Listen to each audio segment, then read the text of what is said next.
اعوذ باللہ من الشیطان الرجیم بسم اللہ الرحمن الرحیم اللہم صلی علی محمد و آل محمد وعجل فرجہم اجمعین۔ 17ویں دن کی دعا کے ساتھ آپ کی خدمت میں حاضر ہے۔ السلام علیکم ورحمۃ اللہ وبرکاتہ۔ اللہم اہدنی فیہ لصالح الاعمال واقضی لی فیہ الحوائج والآمال یا من لا یحتاج الی السؤال یا عالما بما فی صدور العالمین۔ اے معبود، آج کے دن مجھے نیک اعمال بجا لانے کی ہدایت دے اور اس میں میری حاجتیں اور خواہشیں پوری فرما۔ اے وہ جو سوال کرنے اور ان کی تشریح کا محتاج نہیں ہے۔ اے ان باتوں کے جاننے والے جو اہل عالم کے سینوں میں ہے، محمد اور ان کی پاکیزہ آل پر رحمت نازل فرما۔ آج کی دعا میں بھی 16ویں دعا کی طرح پہلی جو دعا ہے وہ ہے صالح الاعمال، عمل صالح۔ قرآنی آیات کو اگر آپ پڑھتے ہیں، غور سے تدبر اور تفکر کرتے ہوئے اگر آیات قرآنی کی اگر آپ تلاوت کرتے ہیں تو قرآن میں جتنے بھی نعمتوں کا ذکر ہے آخرت میں، ان تمام تر نعمتوں کے حاصل کرنے والے جو افراد ہیں، ان کی اہم ترین جو صفت بیان ہوئی ہے وہ یہی ہے کہ وہ صالح افراد ہیں اور اپنے تمام تر اعمال میں اللہ تعالیٰ کی خوشنودی کو ہی پیش نظر رکھتے ہیں، اور جو بھی عمل انجام دیتا ہے وہ عمل اللہ کی مرضی کے مطابق وہ عمل بجا لاتے ہیں۔ تو صرف عمل کا بجا لانا کافی نہیں ہے۔ ہمارے معاشرے میں ایک کنسپٹ یہ موجود ہے کہ بس نیک عمل ہو، جس طرح سے باقی لوگ اگر نماز پڑھتے ہیں تو میں نے بھی رکوع کرنا ہے، سجدے کرنا ہے، بس اسی طرح سے اذکار اور افعال ہے ان کو بجا لانا ہے۔ روزے باقی سارے لوگ رکھتے ہیں تو مجھے بھی اسی طرح ہی کرنا ہے۔ نیک عمل اپنی جگہ پر ڈیفائن ہے، لیکن ان نیک اعمال کو بجا لانے کے جو طریقے ہیں، شریعت نے جو طریقے بیان کیے ہیں، ان اعمال کو انہی طریقوں سے اگر آپ بجا لاتے ہیں اور ان اعمال کو مرضی الہی کے مطابق اگر آپ انجام دیتے ہیں، تب جا کر یہ عمل بارگاہ الہی میں قبول ہوتا ہے۔ اسی لیے ہم دعائیں تو بڑی کرتے ہیں لیکن دعائیں مستجاب نہیں ہوتی۔ ہم نمازیں بہت پڑھتے ہیں لیکن نمازوں کے نتیجے میں نیک اعمال کی مزید توفیقات کے بجائے بعض اوقات انہی نمازوں کو پڑھنے کے بعد انسان مزید گمراہی کی طرف غلط کاموں میں پڑنا شروع ہو جاتا ہے۔ اس کی وجہ کیا ہے؟ وجہ یہ ہے کہ یہ نماز تو ہے لیکن یہ نماز روح نماز سے خالی ہے۔ اس نماز میں وہ شرائط موجود نہیں ہے جو اس نماز کی صحت کے لیے ضروری ہے۔ مثلا وضو کرنے کا طریقہ نہیں آتا۔ وہ نماز جو پڑھ رہا ہے خدا کے لیے نہیں پڑھتا، کسی کو دکھانے کے لیے پڑھ رہا ہے۔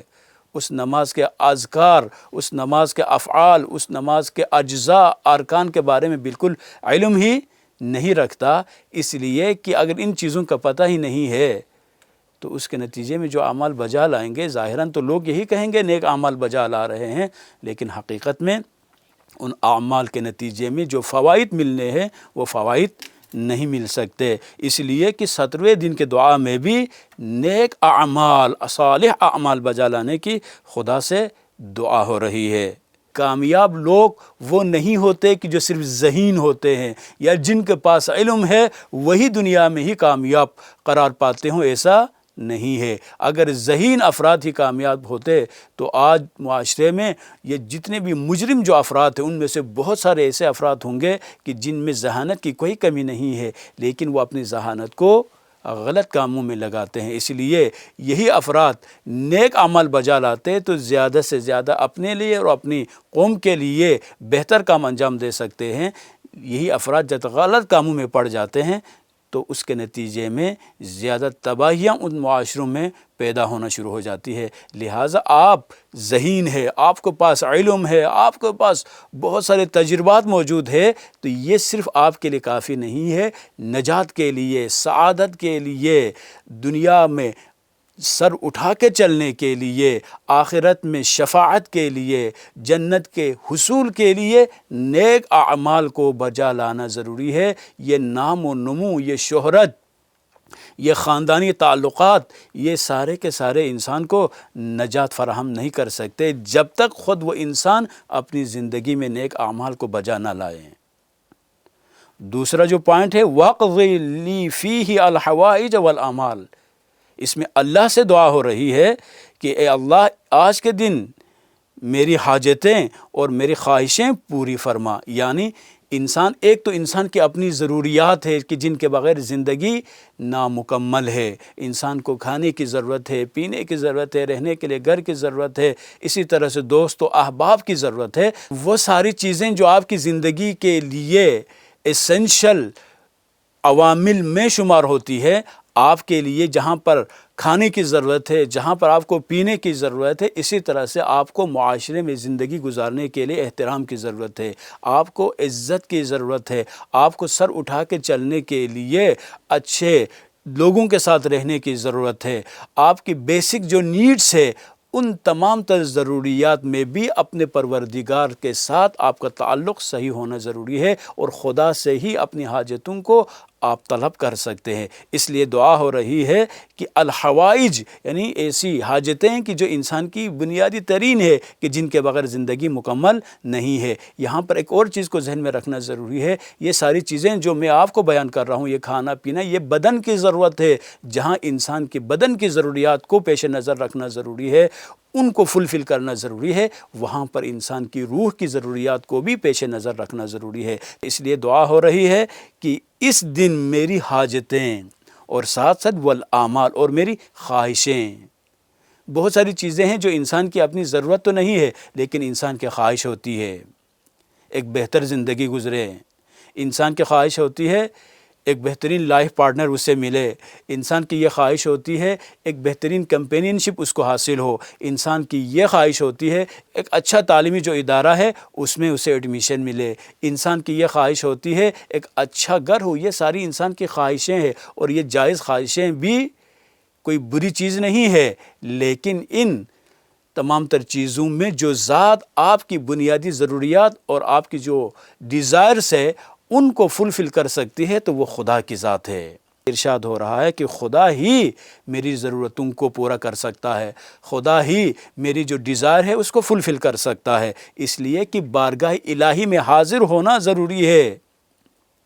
یا من لا یحتاج الی السؤال، یہ ہمارا عقیدہ ہے۔ خدا ہمارے سوال کا محتاج نہیں ہے، لیکن خدا نے سوال کرنے کا حکم دیا ہے تاکہ خدا کے جو عابد ہے، حقیقی معنوں میں جو بندے ہیں، ان کا پتہ چل سکے یہ کس ذات کے آگے کھڑے ہو کر اپنی مشکلات کو پیش کر رہا ہے۔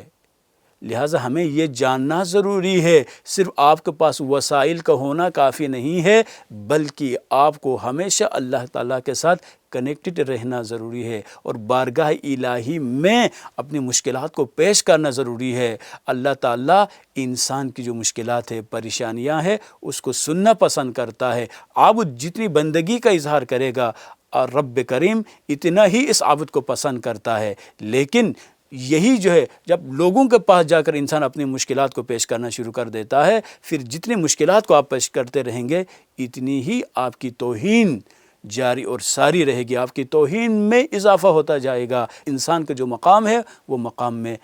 تنزلی آئے گی، لیکن بارگاہ الہی میں جتنی دعائیں آپ کریں گے اتنی ہی آپ کی زندگی کے لیے بہتری ہے۔ یا عالماً بما فی صدور العالمین، یہاں پر بھی عقیدے کا اظہار ہے کہ جس بارگاہ میں حاضر ہو رہا ہوں، جس بارگاہ میں آپ حاضر ہو رہے ہیں، اس رب کے بارے میں یہ عقیدہ ہونا چاہیے کہ جو کائنات میں، جو عالمین کے صدور میں، ان کے قلب میں جو خیالات پیدا ہوتے ہیں، جو نیات وہاں پر موجود ہے، جو خواہشیں موجود ہے،